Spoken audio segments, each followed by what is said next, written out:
The button has been hit, and we are live. Welcome to MCU Mondays here on Geek News Now. I'm your host, Chris, here with my co-host, Debbie, as always. The only one we're missing right now is David, but he's not always with us, just most of the time. And I hear he might be out sick tonight. There might be some, so we're wishing him well in his health. Maybe he'll be joining us later. We're not sure. But wishing all the best for David. We're going to be missing him tonight as we talk all about the Iron Man. Debbie, are you excited for talking about Iron Man tonight? I am, because I watched all three today. So all three. Now, of course, we could also, he's in tons of other movies, like the Avengers, all the Avengers movies, Spider-Man, so we're not limited to just those movies, but I mean, those are some pretty important ones, especially for his character. We're going to talk about it all, pretty much all we can get to tonight. We're just all Iron Man, and he is here in spirit. Yay. Because the fan, and he is being a good, that's more important. Do that. You do that. And we're going to have a great show, and we'll be looking forward to when you can join us next, David, but stay healthy, stay safe. Keep being that great dad that we all know that you are. In the meantime, we're going to play our theme song, and then we're going to get right into it. Boom.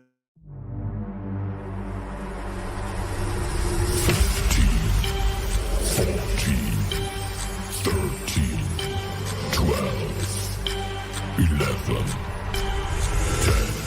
9, 8, 7, 6, 5, 4, 3, 2, 1, 0.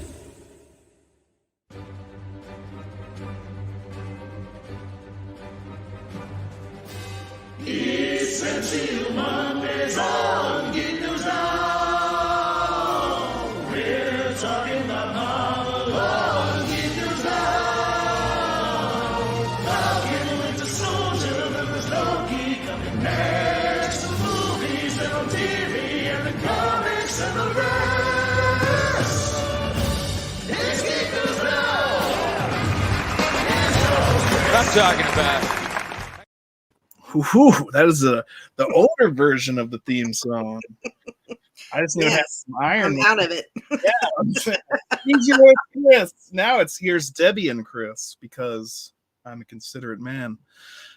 And I threatened you. Singer. There was no threatening. That was all I said. Debbie, you're here so often, I should just make you my co-host. And you were like, okay. And I was like, okay. And then I was like, well, I have to change the theme song now because it says, here's your host, Chris. And Dan, all right, let me ask you this one time. What master do you serve? What master do I serve? What am I supposed to say, Jesus? it's Geek News Now. That is the master that we serve. And we're very much looking forward tonight talking about some Iron Man, the hero, all throughout the MCU. If you're watching and you're a fan of the comics, we'd love to hear your thoughts on how well they did, how well they didn't do, your opinion on all of that. But it's safe to say Iron Man began the MCU, launched the MCU. There's a lot of jokes nowadays with like the multiverse and Spider-Man and everything that like, oh, the Spider-Man movies were the first. And so, oh, Blade is the first MCU movie because it's just an alternate, blah, blah, blah. And I'm like, let's take our chill pills. Let's calm down. Iron Man started the MCU. Now, if you want to consider all those other things, like parts of it now because of the multiverse, I'm fine with that. But don't act like they're, oh, that's the beginning of the MCU. No, that's wrong. Incorrect. Don't say it. Also, very true. That was the one that, well, outside of Tobey Maguire's Spider-Man. And I came in late to the MCU, the official MCU, because there had been several movies out. And I think I had caught the first Iron Man on TV, maybe, and fell in love. And so then I had to go and watch all the other movies. So once you saw Iron Man, you were like, I want to see more. It was my oldest son. Yeah. That's interesting. My oldest son had kind of been bugging me to watch him. He goes, you'll like him, Mom. I was like, never, I've never seen or read anything Marvel, so I don't know. Outside of and we're going way back, the Spider-Man cartoons back in the Oh, 60s, absolutely. 70s. Because we'd watch them every Sunday morning before church. So, yeah. And there are some hilarious dubbed versions of those cartoons now. Djibouti dubs, if anyone's familiar with that. They just basically, if you don't know what dubbing is, that's when they talk over whatever the characters are supposed to be saying, and they have a very fun time doing that. They had some ones getting ready for the new Spider-Man that just had me cracking up, but they're completely inappropriate, so keep that in mind as well. That's for your other. Speaking of inappropriate, don't forget you can get your very own Boner Alert t-shirt. Boner alert. The official MCU Boner Alert, because that's Ralph Boner, of course, from WandaVision. Available here and only here if you check the link in the description below this video. So make sure to grab one of those, and it helps support Geek News Now. I don't know if you can see that too. It's on the back. But anyway, make sure to pick up your own Boner Alert t-shirt, because who doesn't want to walk around with this guy on your shirt with something that says Boner Alert? I mean, it's the best thing you can do.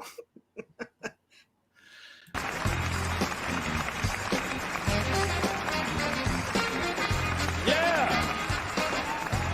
What I'm talking about. I gotta calm down. I'm too excited for Iron Man 2. Let's start with the first Iron Man. Let's begin there. And also, it's so interesting that you said you saw Iron Man on TV, and that is what got you into the MCU. Just because, I mean, this wasn't even supposed to. It's not like they were planning the whole MCU when Iron Man came out. It's like Iron Man came out, it did really well, and then they were like, we have an opportunity here. Mm-hmm. And so they started putting that together. Now, they did kind of tease, obviously, Nick Fury and like Sam, but then you see actually just in between Iron Man 1 and 2, it was so funny. So I saw someone complaining on Facebook that they were like, Spider-Man No Way Home isn't a solo movie. There's like 3 Spider-Men and Doctor Strange and blah, blah, blah. It's not a solo movie, as in like, it's not a soul. It's like, as if to say it's like an Avengers type thing. Yeah. To which I would say, not really. And then I would also say, if you consider that to be a solo movie, what would you say about Iron Man 2? Because Iron Man 2 has Nick Fury for the first time saying more than like 2 things. He's actually in the movie. It has Phil Coulson in the movie. It introduces Black Widow to the movie. It introduces War Machine to the film. It has Happy, not that he's like a superhero, but he's also been in Spider-Man and in Spider-Man with, like, he's been in all this. So how many, but would you, so if you don't consider Spider-Man No Way Home a solo movie, then you certainly can't consider Iron Man 2 a solo movie. I mean, it was jam-packed. But also it was because they hadn't gotten to the point, they hadn't done their Avengers yet. They hadn't actually done the team up yet. And Iron Man 2 came out before the Avengers. So they had like Iron Man, Captain America, Thor, Iron Man 2, Avengers, and like Hulk. Edward Norton Hulk was in there somewhere, which he also was in. Tony Stark was in that. Robert Downey Jr. was in the end credits scene, and he talks to the general. So like Tony Stark, Robert Downey Jr., Iron Man is the foundation of the MCU. Now, they obviously did a great job, and I think everyone would agree with like Captain America, Thor, Hulk, and everything that they ended up doing going from there. But it's, when you funnel it down to its base point, it's Robert Downey Jr. And Iron Man was so good. Jon Favreau, again, he's the one who kicked that off, directed that.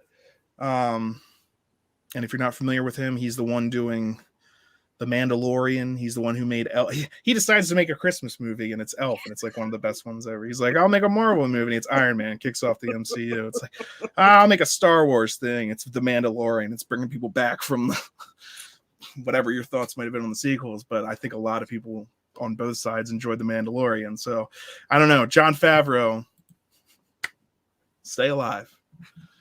Don't take any chances with that man. But I have to make a correction because I'm old and I totally forgot. But my brother Dave had I mean, we're talking a massive Marvel comic book collection. But I only read certain ones. Iron Man wasn't in there. He mostly had like Spider-Man because he was a huge Spider-Man fan, but I didn't really read those. I was more into Ghost Rider. And then he also had Fantastic Four and some other ones I can't think of up off the top of my head. But yeah, I would read the Ghost Rider ones, which is why I keep hoping and praying someday they'll bring back Ghost Rider. Oh, I believe they will. I think that's been hinted at for. There have been rumors, at least, for Multiverse of Madness when they're talking about like Blade and the darker aspects of Marvel opening up that window essentially. And I think they've talked about Ghost Rider, and that is a fan favorite, even if the portrayals have been a little bit kind of all over the place. Yeah, they did Nick Cage, which I'm a fan of Nick Cage, and so I enjoyed those movies, but I can also see the complaints. I'm not like blinded. Like when people are like, but that movie sucks, I'm like, yeah, but also it wasn't Nick Cage. Bad. The second one was bad. It was just weird because I just don't see him as he seemed like too old to play that role, honestly. You know what I mean? Like like, why didn't you get someone younger? Nick Cage, star power. And I'm not, if you can get Nick Cage, because he's got like his just a following of, hey, Nick Cage did a new thing. All right. I have certain movies of his that I absolutely love, but I enjoyed his Ghost Rider movie, the first one, definitely not the second one, but it was okay. I enjoyed it, but he in my mind, he's not Ghost Rider. So yeah, I know what you mean. Yeah, it was always kind of, it's like just transform back into the skull. Be the flaming skull thing. That's now I believe it. You look just like him now. Yeah, if they it's got the perfect skull for this role. Set it on fire and go. I'd be interested to see who they would cast as a Ghost Rider. In which version. So Ghost Rider, and yeah, there are the Marvel films are out there before the MCU started. I was a fan of the ones that I saw, like even Fantastic Four. I like the superhero genre, but once you got into Iron Man and once they started the MCU, I mean, man, they really put that formula down. They made, and some people criticize this, but I think when you're making that connected universe, having that connectivity, the movies feel the same. They use the same color palettes, the same filters. They use a lot of the same. I mean, once I think it was Civil War came out, they used the same fight coordinators for pretty much all of them. Like, and yes, there'll be different directors, but a director for a major motion picture, like there's also like B directors, like, oh, this movie was directed by M. Night Shyamalan or something. Okay, well, there are entire scenes in big budget movies that are filmed by like the B unit director. It's like we need some shots of this, shots of that. So there are other people. There's the stunt coordinator. Like the director is not as just like micromanaging every little thing.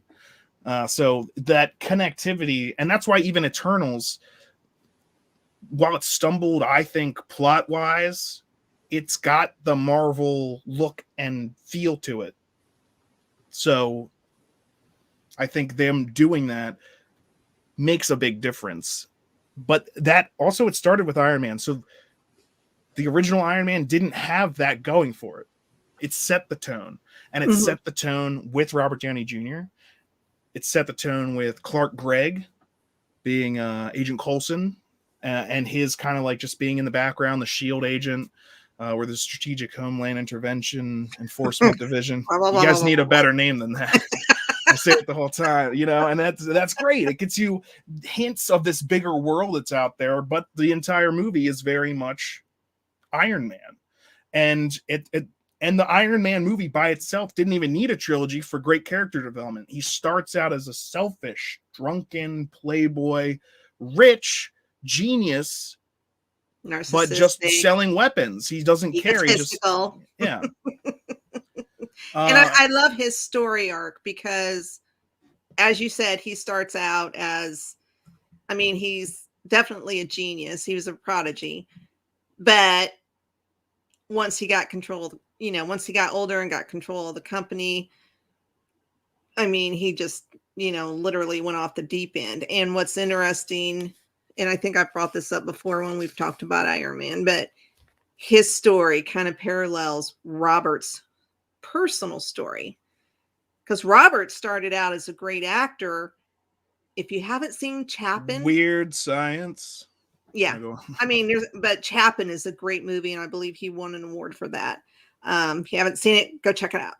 But yeah, he was up and coming, and he was the next big hottest star out there, and then he just took a nosedive with legal problems and drugs and everything else. And then Iron Man came along. Iron Man really helped him come back from that, and he credits it himself as, helping him turn his career around. And yeah, and it was all due to Stan Lee. Stan Lee wanted him for it. That guy's Iron Man. Yeah, if you've ever seen the test screenings from him, just like I have, he's already already there. It's like, this is the guy. And of course, I mean, we've watched 10 years of him being Iron Man, so it's hard to imagine anyone else at that point. But he is part of the reason it's hard to imagine it, because he's so good at it. The charisma, the subtleties of the way that he acts towards people, his one-liners, but also like just the way that he talks to people, and like you can tell he is the biggest person in the room, and he lets everyone else knows it, and he's like the confidence, but then also when his confidence is shaken for like the first time, when he's taken into the terrorist stuff, when he realizes, and he's saying things like, some people say the best weapon is one you never have to fire. I say the best weapon is one you only have to fire once. And then he realizes, and he showcases the destruction, which he profits off of, but it's just a mountainside. Who cares? Later, then he realizes the weapons, and he says this to Obadiah Stane at one point. He's like, the weapons that we're making to protect America, American soldiers, are killing American soldiers. And it's like, and so he starts to realize it's not enough just to be brilliant and just to do whatever. With great power comes great responsibility. But of course, they can't say that because it's not a Spider-Man movie, so he has to figure it out.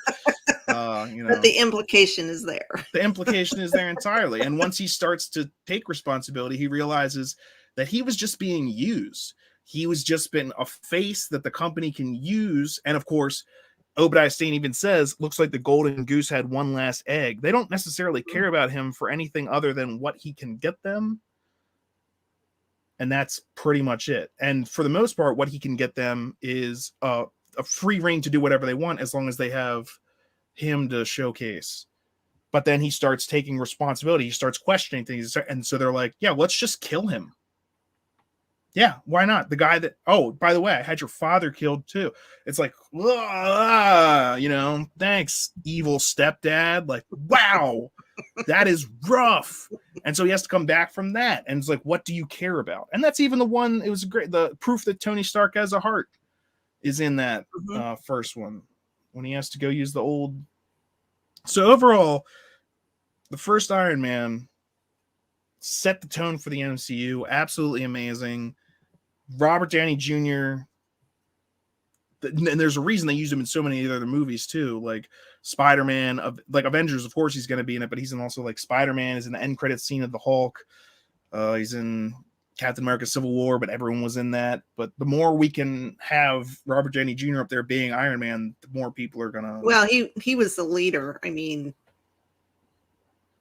And then the dichotomy between him and like Captain America, I'm like, I'm the leader. You're the leader. So anything else? I'm trying to think of anything else I would want to say about Iron Man 1 specifically. I might think of something else later. We can come back to it. Debbie, anything else on Iron Man 1 you wanted to mention before we go on to Iron Man 2? I knew I should have wrote notes. It's all good. We're 20 minutes in and we haven't gotten past Iron Man 1. I think we're going to be okay, all right? We can always come back to it. Exactly. That's the thing. You remember something, just be like, oh, by the way, boom. Here we go. Well, just to finish my his story arc. There it is. Because, yeah, he becomes the leader, but he does falter several times. but by the time we get to Endgame, I mean, he makes the ultimate sacrifice, even though he had family, which is something he truly wanted and had always wanted, and he finally got it with Pepper and Morgan. And to go ahead and make that sacrifice, I mean, he redeemed himself several times during the 23 movies, but this one was the big redemption. Well, it was that sacrifice that Captain America's talking about in the first Avengers. You throw yourself down on the grenade. And, there's not, and he says, I'd cut the wires. Like, there's not always that option. And this is him doing what's right in spite of what he personally wants. And that's a big, big move. And speaking of that scene from that movie, let's talk Iron Man 2. And I think, a clip that goes really good with it. Thanks. We need you. Yeah, more than you know. Not that much. And I am Iron Man. That still gives me goosebumps. Yeah, and I always cry every time I watch Endgame. I always cry during that scene. And you gotta, it's just so that's right next to a huge steaming bowl of foreshadowing. It's like, we need you more than you know, not that much. And it's like, maybe you do though. Yeah, more than you even knew. Sorry, Coulson, but you're still alive in Agents of S.H.I.E.L.D. Don't worry about it. Yeah. So Iron Man 2, phenomenal movie that I will forever, it's, I think, probably my favorite of the trilogy. Actually, it's definitely my favorite of the Iron Man trilogy for sure.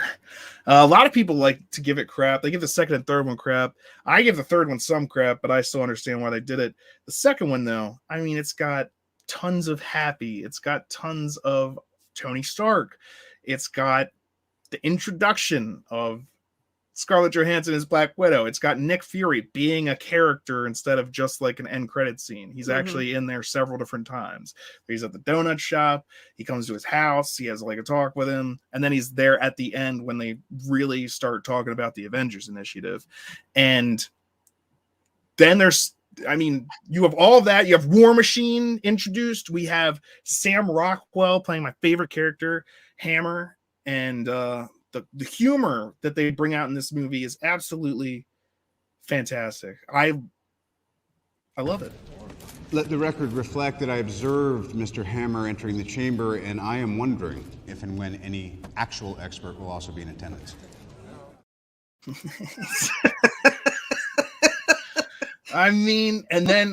Justin Hammer is just too much fun in this whole thing. How are you supposed to get a head in there? Jack, could you put your head in there? No. Try to put your head in there. No, go ahead. Try to put your head in there. See, Ivan, he can't put his head in there. That's not a helmet. It's a head. It's not a helmet. It's a head. He's such a goofball. And I mean, he tries so hard, but he also takes shortcuts. It's him. So it's great because I talk about him being a shadow or a alternate version of like Tony Stark. He's kind of like another side of that kind of, just like also the other villain, Anton Vanko, is also, so you've got Tony Stark, who is the mix of brains, money, and integrity. And he wasn't always, but he's better about that now. Okay. But then you have Hammer, who isn't brains. He gets made fun of all the time on not knowing anything. He's got money and he happens to be in the same business. And so he's trying to compete with this guy just based off of his money, but he has nothing else to.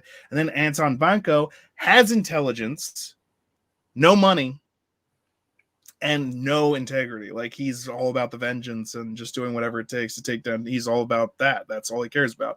And so we've got these great two villains that are just missing the key things that makes Iron Man able to defeat them.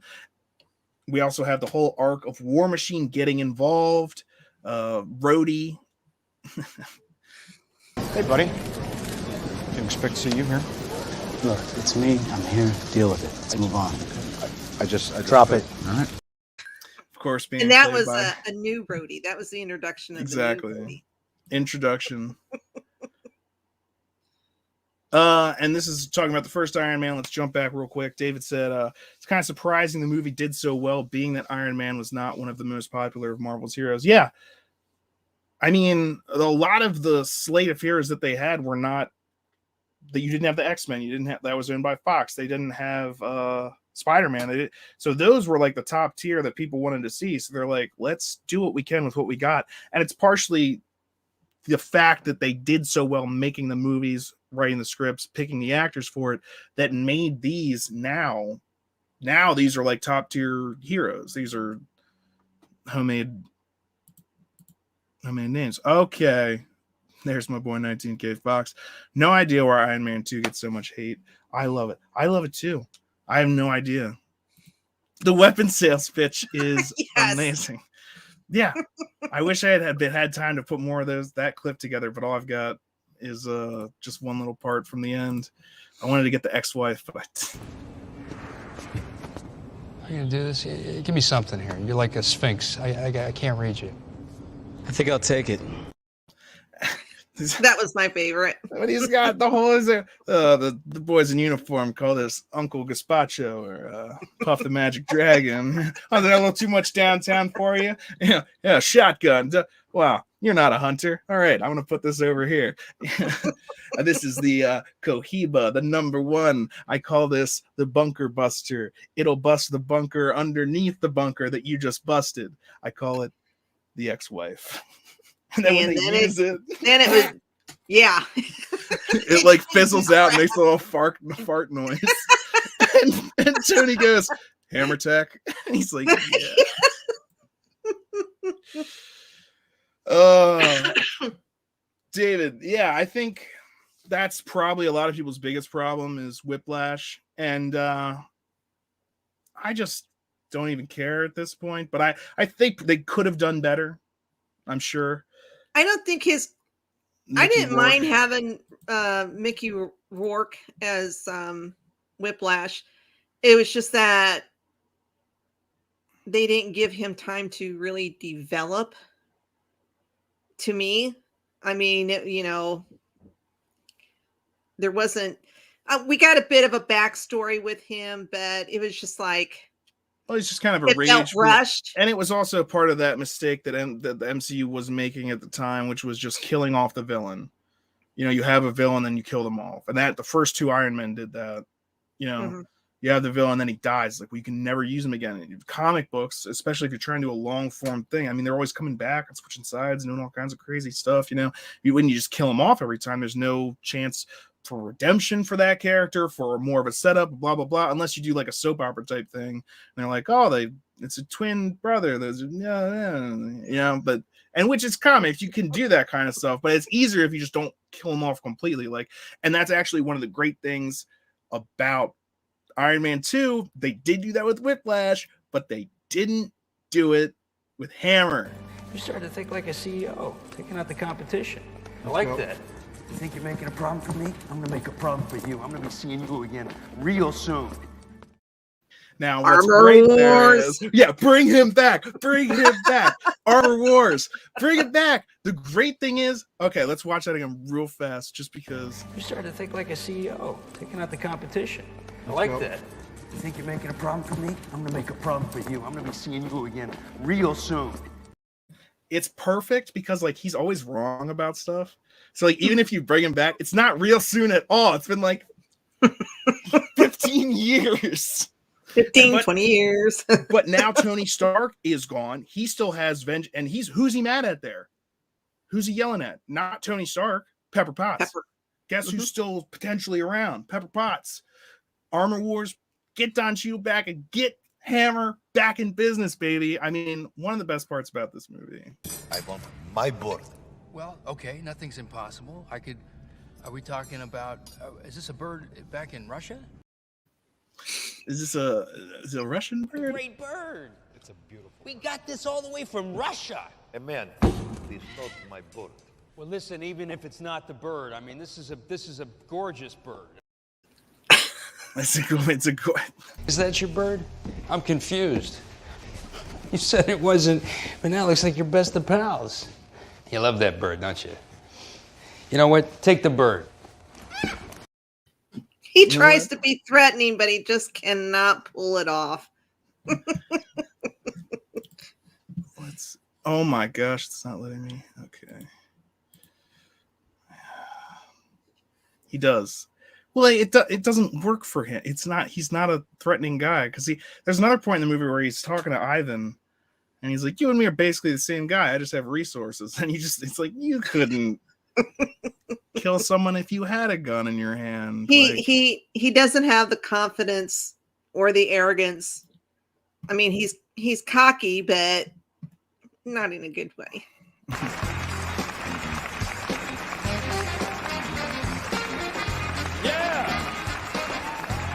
What I'm talking about. And it's great when he gets his comeuppance. Please now go away. Thank you.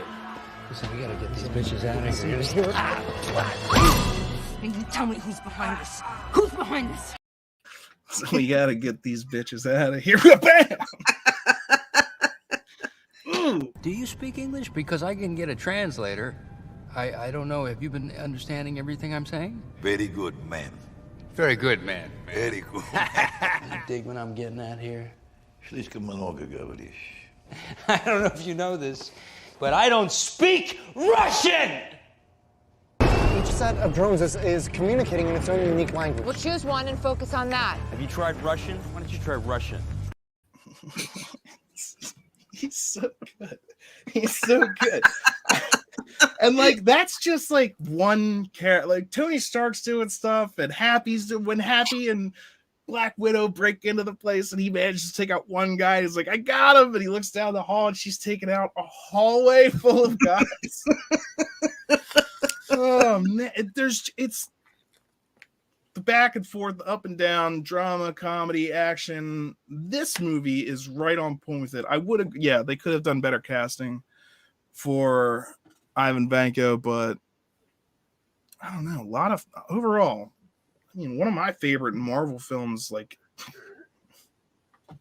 and again, a lot of that is Sam Rockwell. Bring that back, but I don't want to just act like that's the only good thing about it because it's really not. The introduction, well, so we're talking about Rhodey, right? War Machine, introduction of War Machine. And a big theme of this is how Iron Man always has to do things alone. That's why he's not good for the Avengers. That's why, and then he ends up teaming up with him at the end. But right in the middle, they have themselves a little bit of a fight. Yes, Mr. Stark. Give me a fat beat to beat my buddy's ass too.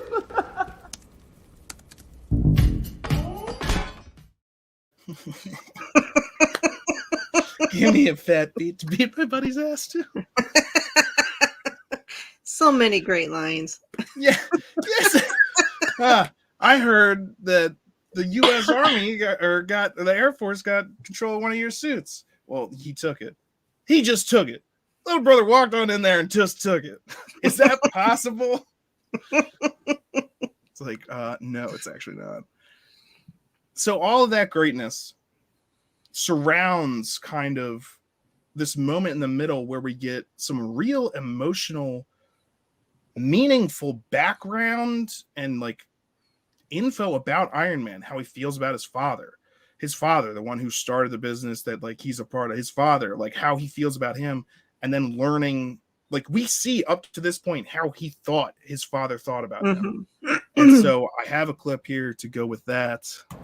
I don't know where you're getting your information, but he wasn't my biggest fan. He was cold. He was calculating. He never told me he loved me. He never even told me he liked me. When you're telling me he said the whole future was riding on me and he's passing it down, I don't get that. Talking about a guy whose happiest day was when he shipped me off to boarding school. That's not true. Well, then clearly you know my dad better than I did. As a matter of fact, I did. He was one of the founding members of S.H.I.E.L.D. What? I'm limited by the technology of my time. But one day you'll figure this out. And when you do, you will change the world. What is and always will be my greatest creation is you.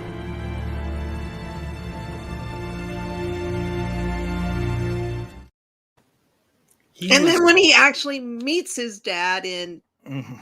was it Infinity Wars or Endgame? Endgame. When he finally meets his dad, when they do the time heist, and he gets to see a different perspective and learns that how his dad did feel. I mean, he wasn't born yet, but he could see what, his dad was excited and whatnot. And Yeah. Good story It's arc. A big deal. And by the point in the movie where he's first talking to Nick Fury there, he's basically been preparing for his own death.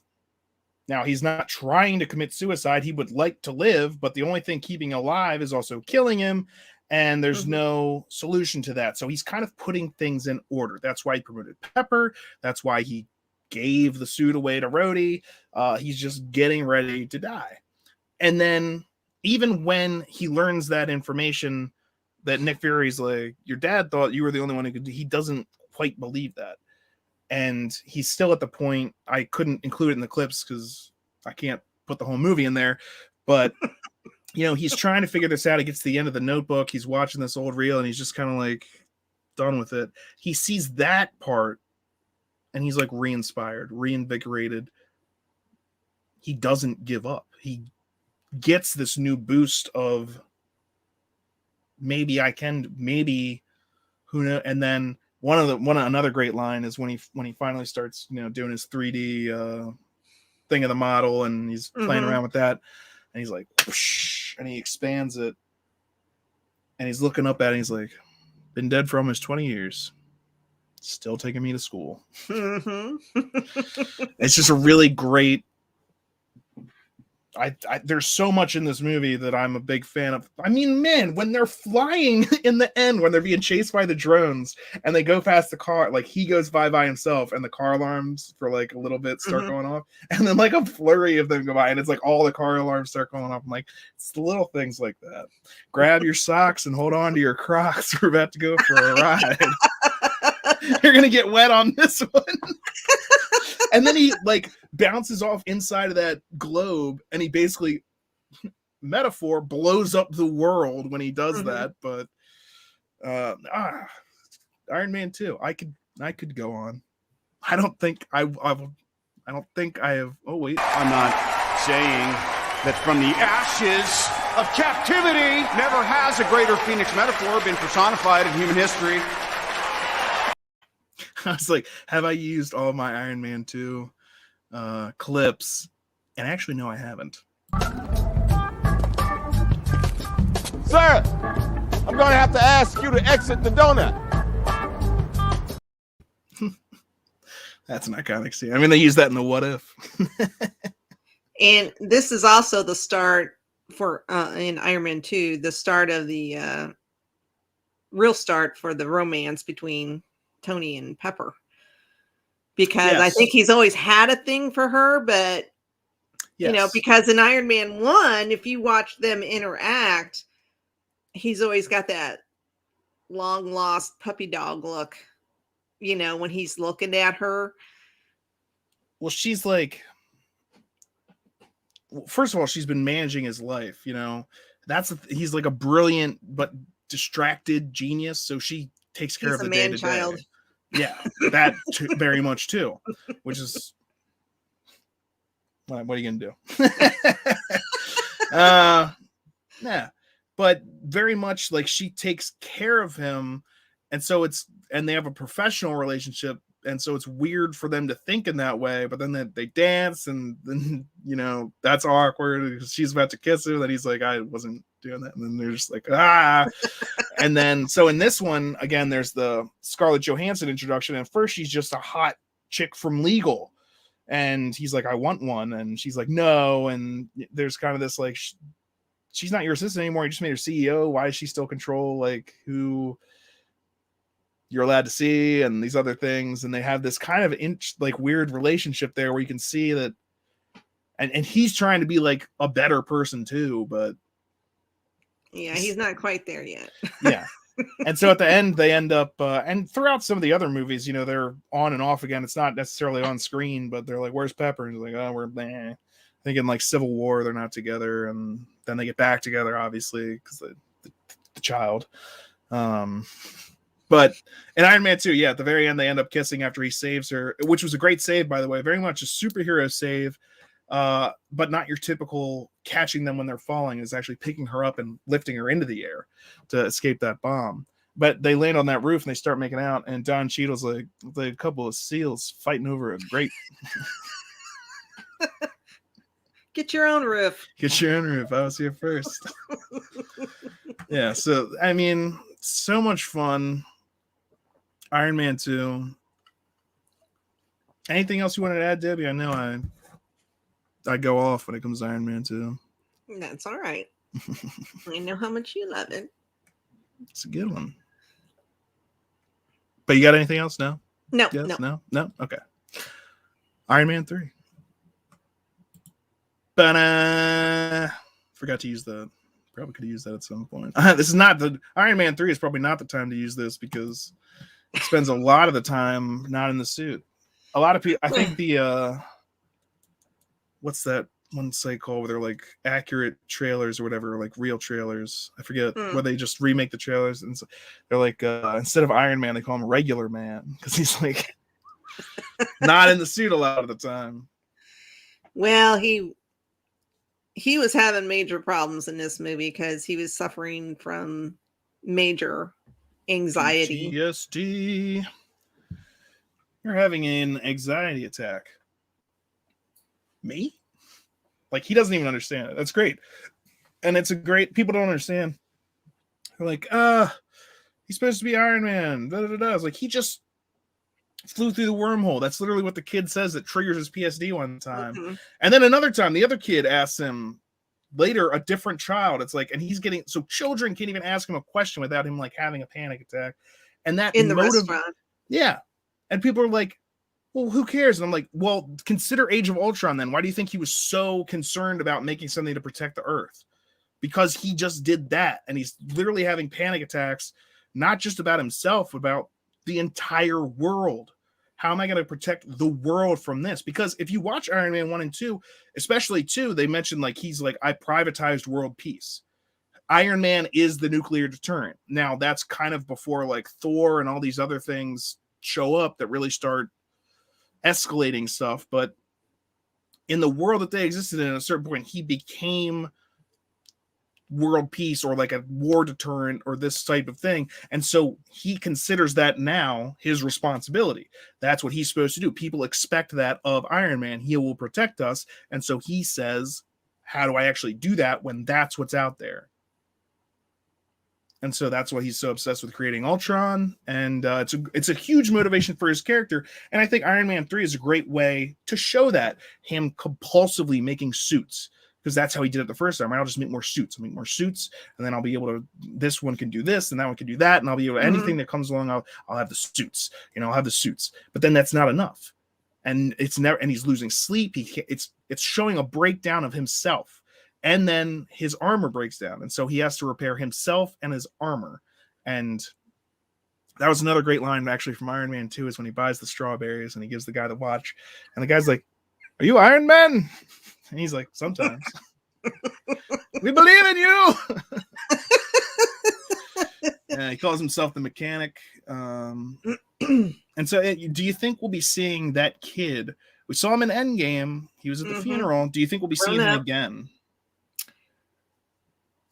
I'm hoping so, because it would just continue with the continuing. Yeah.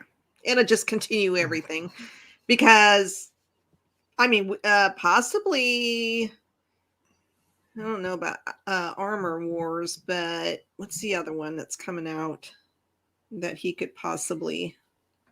Secret Wars? You're not thinking of, I know they're planning on introducing like Iron Heart. Yeah, that might be one. I don't know. But yeah, I mean, I think there's several opportunities for that kid to be Iron Lad, if you will. So Yeah, I think it would be good to see him again if they plan on continuing it that way. Now, I know they have Because plans. why would they even bother putting him in Endgame? Although it was just a real short clip, why bother? I mean, he couldn't have been, or they could have not put him in there, and it wouldn't have made a damn bit of. It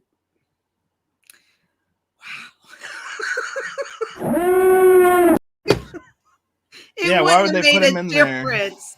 Lord have mercy. Wow.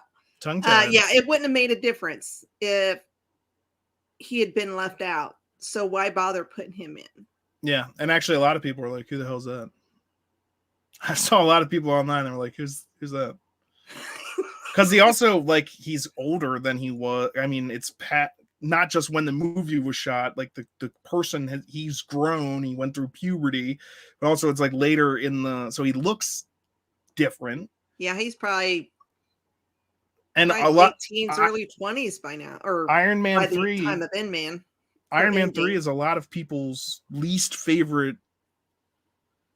I don't know why Iron Man 2 is even considered, but a lot of people don't like Iron Man 3 also because regular man, all this other stuff. So when you're rewatching, people would skip that. They wouldn't even know. So yeah, but why would they put him there unless they had some sort of, or they could have just been planning for a potentiality and they'll be like, oh, well, he went there because they met in Iron Man 3 and that's it. But I mean, they did give him that whole workshop to. He's like the end of that. Yeah, was the end of that relationship. He just makes better potato guns. Like that was so worth it. Whee! And if they're gonna make the little kid, if they're gonna claim that little kid wearing the Iron Man mask in Iron Man 2 was Peter Parker, then why wouldn't that? If you're just making stuff up, then when you legitimately do something, there should be a reason for it. And if there's not, that's a boner alert. I'm gonna have to make a song for the boner alert that's like that song from 8 Crazy Nights. That's a technical foul. When you introduce a character that's literally played by an actor that we've seen before as a speedster, and he plays a speedster in your show, and then he's not that. That's a boner alert. Yes, ladies and gentlemen, that is where Grant that came makes from. a good point in the comments. Make sure to get that. What do we got, Grant? Mm-hmm. Hey, dudes. Iron Man 3 really emphasized his character to be vulnerable. Yes. Inner strength from friendship from the kids. Scotland salutes you. Chris and Debbie, thank you. Thank you, Grant, and thank you, Scotland. We salute you back.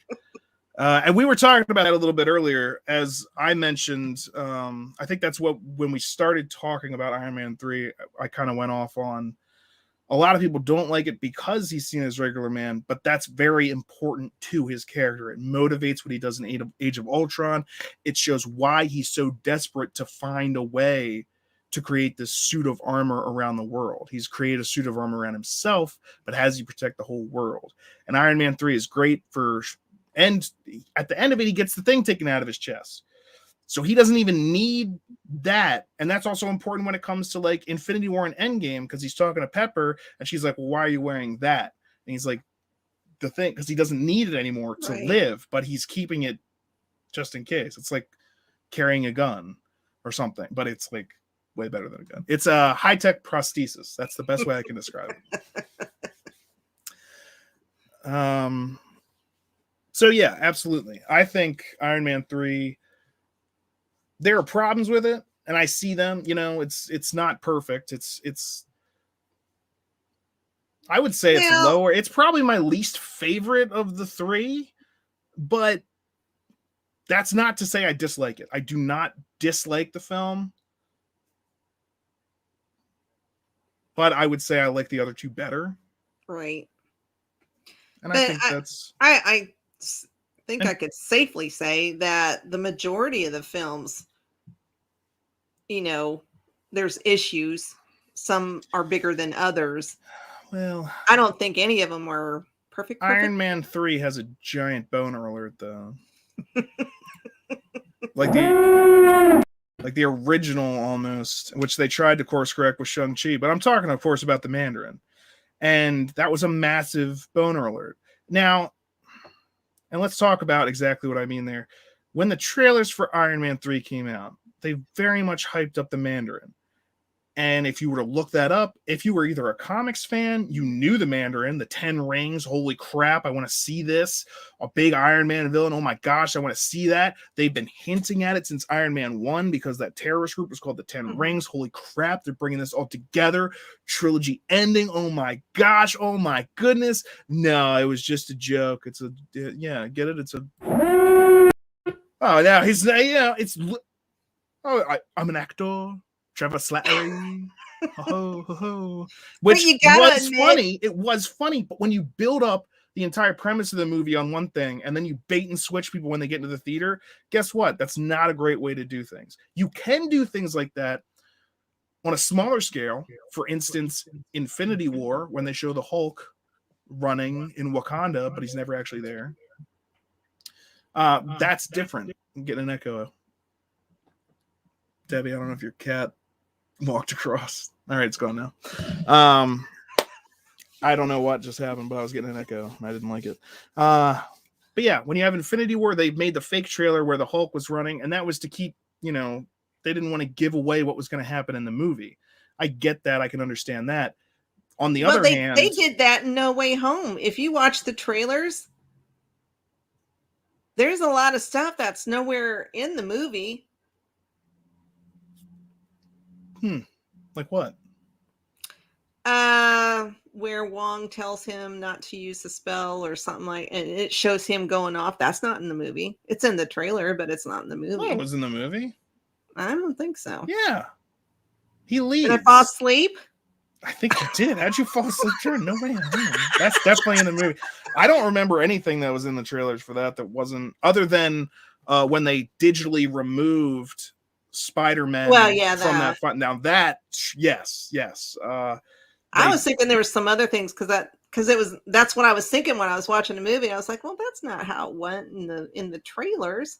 For the most I can't wait till this comes out on digital so I can rewatch it. But yeah, I think the biggest thing they did in the trailers was just taking out the other Spider-Man and then editing it together to make it look like there wasn't. But now Wong peaced out. Tell us in the comments if you remember that No Way Home. Wong said, don't use that spell, and then went through a portal, right? I believe so. Correct me if I'm wrong for sure. I don't know. But the thing is, that's different. That's still different than saying the entire movie is going to be a fight between, like, even those trailers were like, the villains are coming through. It's a fight between him and the, Iron Man 2 was like, the Mandarin's coming. Do you want to see this villain? Here he comes. That's like if Infinity War didn't have anything to do with Thanos. Like, I don't know why you thought Thanos was going to be here. Because that's what you said was going to be here. That's not subversion. That's just lying. So, yeah. And Love I know 3, as much as you... 2 is my favorite. As much Absolutely as you hate the fake Mandarin, but Ben... Is it Kingsley? Ben Kingsley, yeah. Brilliant. Well, yeah, that's another reason I was disappointed, because I knew he was an amazing actor, and then he was just like, Trevor Slattery, it's all a bunch of bullcrap. And I'm like watching it now. Here's the thing: watching it now, I know what's happening, and I'm fine with it. But and this is why so many people really dislike this. That's why it gets more hate than I think it deserves, is partially because of that. And part of that hate is deserved. But then a lot of people never went back to like ever look at it again, because they're like, oh, screw that movie. It was terrible. They just bait and switch with the Mandarin. And I'm like, they did, but just remember that they're going to do that and try and watch it anyway. And there's good stuff there. There's good stuff for Iron Man and his character development. One thing I didn't like, there's not as much of Happy in it, because he gets, but that's kind of that again is a good motivator for Iron Man, is him getting injured, and it's when he like talks about vengeance and gives his address out to the. It's like, What's going on? Where's our security? How come there's people just walking up to the door? It's like, well, it's hard to manage security when you gave out your public address. You gave your address to the mainstream media. It's like everyone knows where you are. And the thing is he made that decision because of his need to have vengeance, for Happy because of what happened to him, that he completely forgot about Pepper. He gives the address. Well, she had just moved in, and he didn't even think about it. And it's also coinciding with he was wanting to get involved with the whole Mandarin thing even before Happy. That was just what sent him over the edge. That's what he was talking to Rhodey about. He's like, when are they going to send me? Like, when I could just go over there and do whatever. But now this is after the Avengers. So like, you worry about that stuff and let the military take care of this stuff. Like, you're part of the elite alien fighting team. This is just regular old terrorism. It's like, I still don't quite get that. I'm like, why not just send him in? He wants to go. Go get him. That's what he did in the first movie. You just didn't tell anyone. Now so you don't have to lose a fighter jet. Just say it was a training accident. You can't just say that. It's more complicated than that. There was an unfortunate training accident. Yeah. Luckily, the pilot is saved. Yeah. Oh, great stuff. So yeah, the third Iron Man movie probably gets more hate still than it deserves at this point. I definitely understand that hate when it came out, because I was one of those people that was just like, this is not what I was advertised. This is not it. And not because he's out of a suit and not because of the rest of the plot, but mostly because of the Mandarin thing. That really pissed me and a lot of other people off. So much so that it took me a while to actually come back and appreciate the movie. So you got to be careful with your marketing strategies. And now, as we see with the MCU shows that they're doing, you got to be careful with what kind of hints you're dropping, because or what, like, what is the payoff? And I'm still hoping, against hope, that the Ralph Boner situation from WandaVision will actually somehow be like turned into something real, like they did with Trevor Slattery in Shang-Chi. There's always a chance for them to go back and or to go forward and switch it up a little bit. Mm-hmm. There's plenty of opportunities for that. They really should, but I remember, Boner alert. I remember when that came out, when we were doing the MCU Mondays on WandaVision, and I was reading an article by the person that came up with the idea to have him in there, and they were just like, we had no idea what people were going to be so upset. And I was just like, then you should never have had your job, and you should be fired immediately. It's like, if you thought that, the fact that you're telling the media that just shows you're an incompetent piece of trash and you don't understand how this works. I mean, how many? I mean, we had 23 movies up to that point, and you didn't learn that people speculate and look into and blah. Yeah, and fan if you theories and hello. Well, so what we did was we took an actor that plays this exact character in a different franchise. Well, so we bought that franchise and we took that same actor, put him into this show, gave him the same powers, and then made a dick joke. Why isn't everyone cheering for us? Because that's a terrible idea. When that reveal happened, Ralph Boner, and I was just like, yeah, everybody was pissed about it. Every single person was like, what do you, and that's why I made the t-shirt. I'm to hoping wear that on my chest. Somewhere down the line, there's, like you said, there's going to be a connection. I mean, we got the multiverse going on, and who the hell knows what's going to happen there. I've seen so many. Wait, is that you?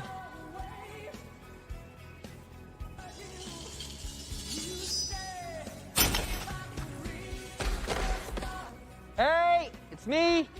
Don't scratch. Just cleaning up the timelines. Look, one day your old pal Wade's gonna ask you to get back in the saddle again. And when he does, Say yes. Do something like that. Get Deadpool involved. I'm fine with it. All right, just clean up that. And everybody wants that. that Everybody boner alert. wants Wolverine and Deadpool together.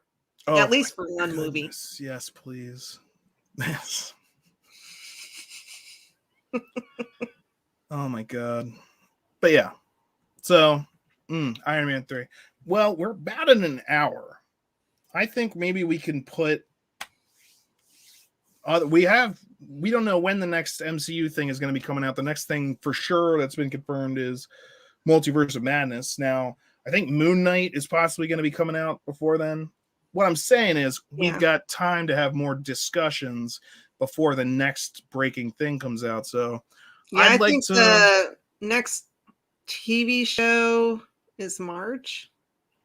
So and I think that's Moon Knight. Next week, what do we say? We're either going to be talking about a different hero, either Thor, Hulk, Captain America, or we'll finish up with Iron Man by going through the other ones. It depends on what we decide to do. If you have any opinions, you can tell us in the comments below. Say, I want to talk about this. I want to hear about that. I want to chat about this. We can probably do that. All right. I'm more than Or willing we can talk to... about villains too. So Villains, absolutely. So I just want to figure that out at some point so that I can get some clips together. I love the clips. But I'm running out of room. Anyway. Any topics of discussion are welcome, preferably in some way relating to the MCU, but yes, absolutely. But for tonight, I think we're just about done. Debbie, was there anything else you wanted to say on the Iron Man trilogy while we're here, while we're still kicking it? Anything else on? Grant says something about Chris Evans coming back as Captain America. I heard He's on the moon. He's on the moon. Well, I also heard he was coming back for Fantastic Four. I wouldn't be surprised. That's definitely something we can talk about also is like, do you think they'll get Robert Downey Jr. back for future thing, even if it's just cameo? Do you think like once these people leave, do you think they'll be back? But discussion for another time. This has been Iron Man's MCU Monday. Oh my goodness. And it's giving me heartburn, proof that I have a heart. Or at least stomach acid. I'm not saying that from the ashes of captivity never has a greater phoenix metaphor been personified in human history. So what I'm actually going to do now is probably play just a bunch of clips and then at some point end the stream. So get ready for that. I'm going to French fry this little freak. Let's do it. You shoot my guy and I'll blast him. Let's go. Do it, Quill. I can take it. No, he can't take it. She's right. You can't. How are you supposed to get a head in there? Jack, could you put your head in there? No. Try to put your head in there. No, go ahead. Try to put your head in there. See, Ivan, he can't put his head in there. That's not a helmet. It's a head. It's not a helmet. It's a...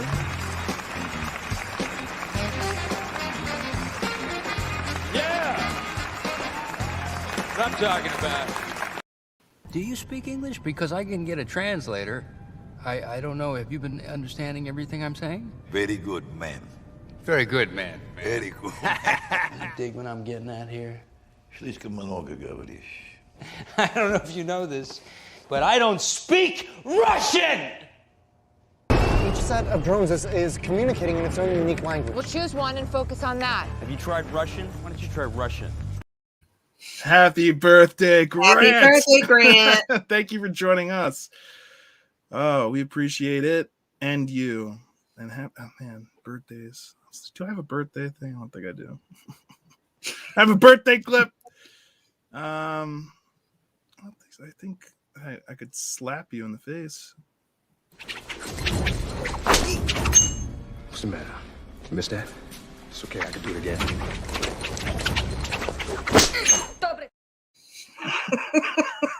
Man, like he's like you have 20 guys around him. I was there, man. He's got shit he throws at you. Then you like the sword. Yeah, the sword. Exactly. Shit, yeah, you throw it in the air, catch it underneath. Exactly. Yeah, shut the fuck up.